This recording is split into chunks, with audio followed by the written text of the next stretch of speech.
2026년 신년 첫 주일 누가복음 17장 1절에서 10절 말씀으로 예수님이 우리에게 바라는 삶이라는 제목으로 하나님 말씀 전하도록 하겠습니다. 우리가 읽은 바와 같이 오늘 본문은 총 3가지의 이야기를 우리에게 전하고 있습니다. 1절에서 2절 보면 실족하지 않게 하라, 그리고 3절, 4절에는 끝까지 용서하라, 그리고 5절에서 10절까지는 무익한 종의 이야기가 나옵니다. 이렇게 3가지의 이야기를 예수님께서 말씀하셨습니다. 언뜻 봐서는 전혀 다른 이야기, 전혀 상관관계가 없는 이런 3 이야기를 한꺼번에 하셨는데 어떻게 우리 웨슬리 성도님들에게 말씀을 전할까? 설교자는 고민할 수밖에 없었습니다. 도대체 예수님은 어쩌자고 전혀 연결 고리점이 없는 이야기들을 마구 쏟아내셨을까? 고민하다가 제가 내린 결론은 이 말씀은 바로 우리에게 너희는 이렇게 살아라 당부하는 말씀이구나. 2026년도 다른 걸 붙잡지 말고 오늘 이 말씀을 붙잡고 살아가라. 이렇게 저는 결론을 내렸습니다. 오늘 본문은 분명히 예수님께서 제자들에게 이르시되라는 말로 시작하고 있습니다. 16장에 보면 16장 14절부터는 예수님께서 돈을 좋아하는 바리새인들에게 말씀하셨습니다. 이어지는 본문 부자와 거지 나사로 이야기도 사실은 돈을 좋아하는 바리새인들을 향해서 주신 비유입니다. 자기들을 위하여 먹고 마시기를 좋아하지만 자기들이 머릿속으로 이미 정죄했던 저 죄인들, 심지어 자기 집 앞에 쓰러져 죽어가는 거지라 할지라도 이미 그들 중심에 저 사람은 죄인이야, 저 사람은 하나님과는 상관없는 사람들이야, 이렇게 정죄한 죄인들은 거들떠보지도 않는 이 바리새인들, 특별히 돈을 사랑했던 부자였던 바리새인들을 향해 주신 말씀입니다. 그러다가 17장으로 넘어오면 이제는 그 청중이 제자들로 바뀝니다. 너희들이 믿음생활, 신앙생활 하면서 실족하게 하는 것이 없을 수는 없다. 이중으로 부정을 말씀하셨죠. 영어로는 이렇게 기록되어 있습니다. bound to come. 올 수밖에 없다, 실수할 수밖에 없다, 이렇게 말씀하셨습니다. 공동체 안에서의 신앙생활은 서로가 서로에게 영향을 주고 받고 서로에게 영향을 끼치게 됩니다. 그런데 너희가 예수님의 제자라면, 너희가 성도라면 나 중심적인 신앙생활하는 것이 아니라 나와 더불어 내가 아닌 다른 사람들, 타인들, 남을 배려하면서 걸어가라고 우리에게 요청하게 하는 것이죠.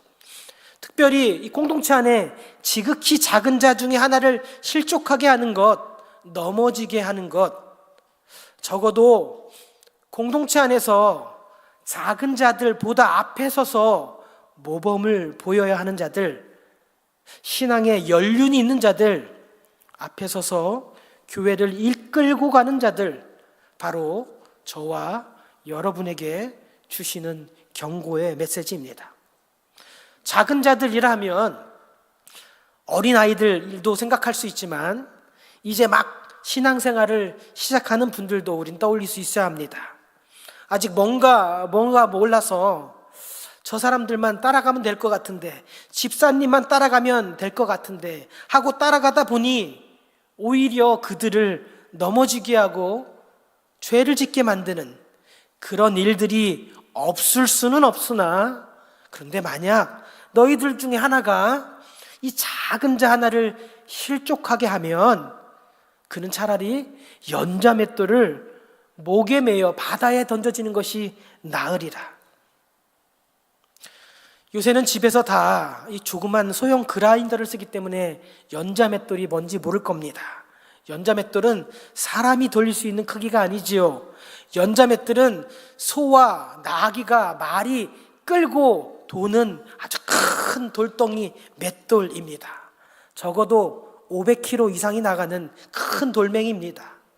이 돌멩이를 목에 걸고 바다에 떨어지는 것이 낫다, 이렇게 말씀하시죠. 유대인들은 장례 문화가 아주 중요합니다. 그래서 그날 장사를 치르면 바로 장례를 치러야 됩니다. 시신을 옮겨야 됩니다. 그런데 바다에 빠뜨리면 시신을 찾을 수가 없죠. 유대인들이 가장 싫어하는 장례가 바로 시신이 없는 장례입니다. 그런데 그 정도로 작은 자 하나를 실족해 하는 것, 걸려 넘어지게 하는 것은 이렇게 큰 형벌을 받는 것이 마땅하다, 그만큼 큰 죄다, 이렇게 말씀하고 있는 것이죠.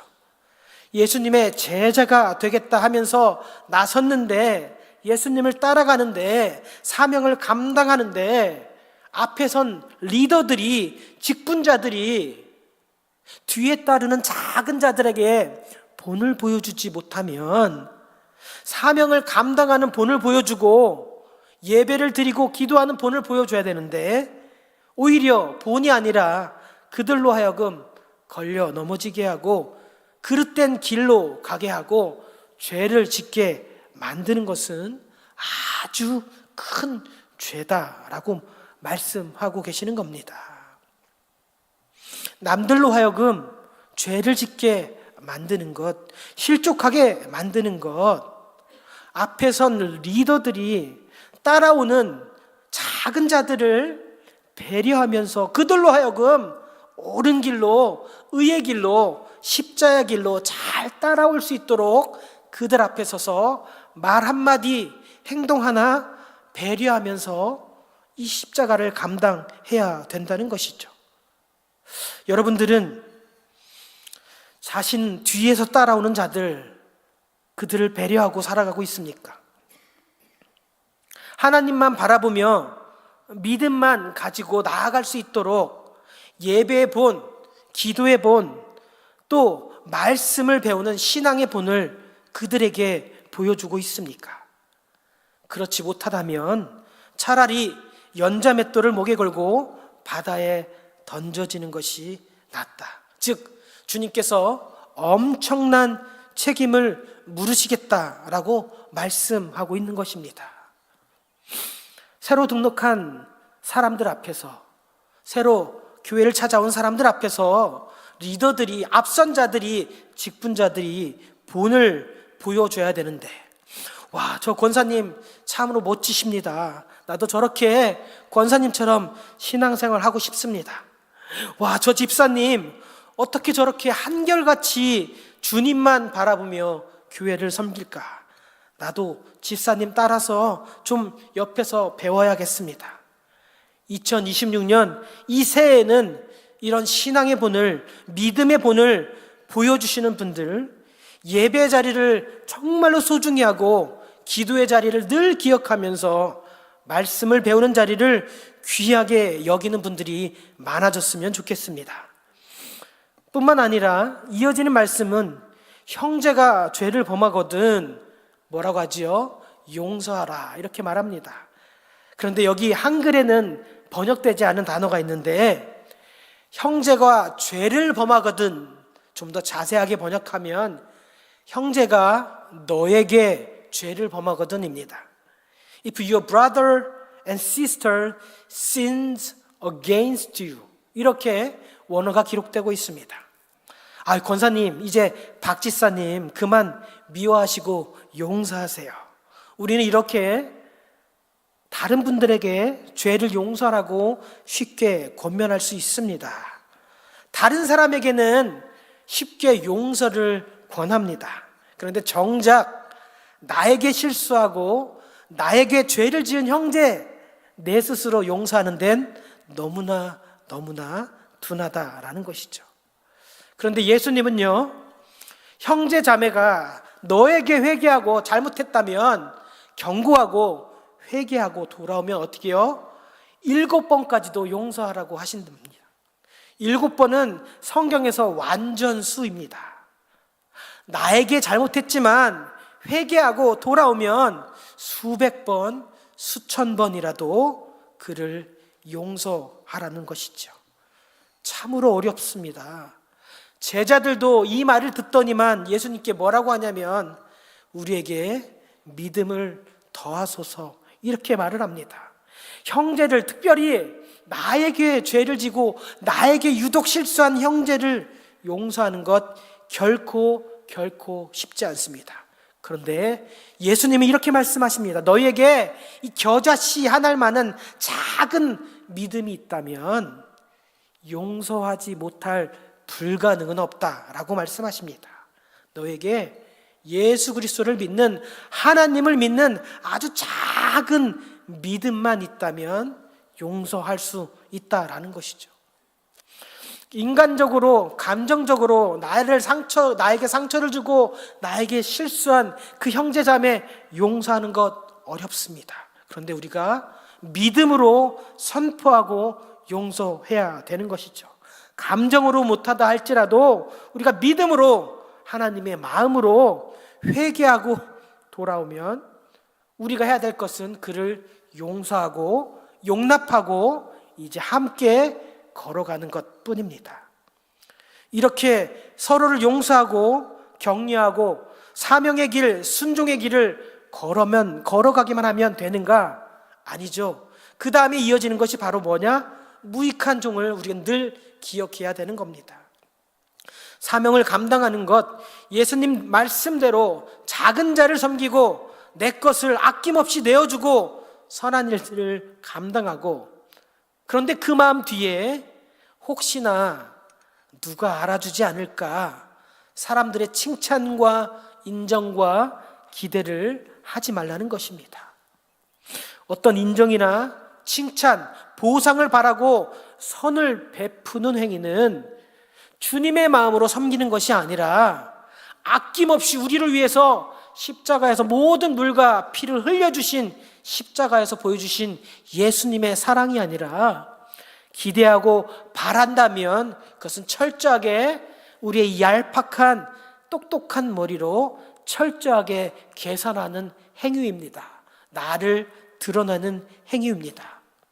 물론 사람들 앞에서 칭찬받고 보상받을 수 있습니다. 그러나 그것만을 바라면서, 그것만을 원하면서 일하게 되면 선을 행하다가도 우리는 낙심할 수밖에 없는 것이죠. 오늘 본문 10절 분명히 기록합니다. 이와 같이 너희도 명령 받은 것을 다 행한 후에 이르기를 우리는 그저 무익한 종입니다. 우리는 우리가 해야 될 일들을 한 것뿐입니다. 이 땅에서 칭찬받고 인정받고 보상받는 것 아무도 몰라준다 할지라도 우리는 하나님에게만 인정받고 칭찬받으면 되는 것이죠. 주인에게만 착하고 충성된 종이라 인정받으면 되는 것입니다. 예수님께서 우리에게, 그리고 제자에게 원하는 삶, 2026년 우리가 붙잡고 살아가야 될 그런 삶이 바로 무엇이냐?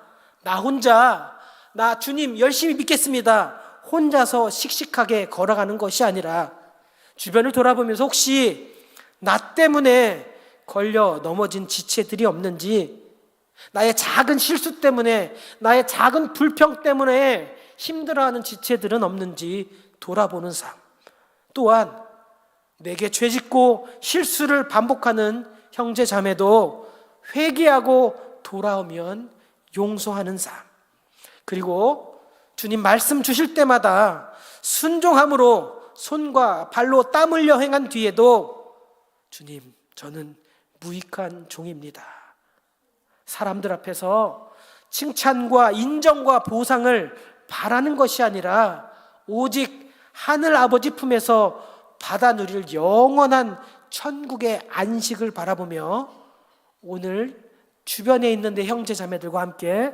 손을 잡고 걸어가는 삶, 새롭게 시작하는 2026년 이 첫 주에 내 삶을 돌아보면서 혹시 내가 나만 옳다고 씩씩하게 걸어가다가 다른 지체들을 걸려 넘어지게 하는 걸림돌이 되지는 않는지, 다른 사람들에겐 용서를 강권하면서 정작 내 마음속에 저 형제, 저 자매는 절대 용서를 못하지 고개를 돌리며 살아가고 있지는 않은지, 사람들 앞에서 말로는 아유 아닙니다, 과찬이십니다 하면서 속으로는 사람들의 인정과 칭찬에 갈급해하는 마음은 없는지, 하나님을 섬긴다, 교회를 섬긴다 하면서도 하나님보다 교회보다 사람들의 인정에 목말라 하고 있지는 않았는지, 한 주 동안 오늘 예수님께서 우리에게 바라는 삶이 무엇인지